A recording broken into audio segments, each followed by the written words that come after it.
যে রমজানের রোজা থেকে শুরু করে ঈদের আগে পরে সাভার, আশুলিয়া, নবীনগর, ধামরাই এই এলাকাতে ছিনতাই বেড়ে যাওয়ায় বিভিন্ন জায়গায় বিভিন্ন সময়ে ছিনতাইকারীর উৎপত্তি আহ, সাধারণ জনগণ চলাফেরা করতে আতঙ্কের মধ্যে পড়ছে। এই ছিনতাইয়ের সূত্র ধরে আমাদের ঢাকা জেলা উত্তরের ডিবি টিম একত্রে দীর্ঘদিন যাবৎ কাজ করছি।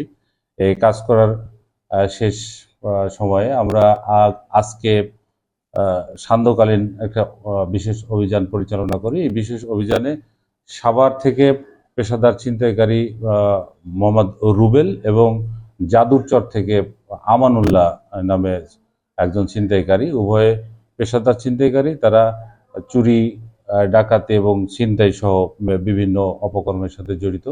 তাদেরকে আজকে আমরা ধরতে সক্ষম হয়েছি। রুবেল যে ছিনতাইকারী, সে ছিনতাইকারী ধরার সময় তার কোমরের মধ্যে লুকায়িত অবস্থায় 9 গিয়ার চাকু সহ তাকে ধরতে সক্ষম হয়েছি। হ্যাঁ, এই আসামিদের এর সাথে তারা ওতপ্রোতভাবে জড়িত না থাকলেও তারা ছিনতাইয়ের সাথে জড়িত।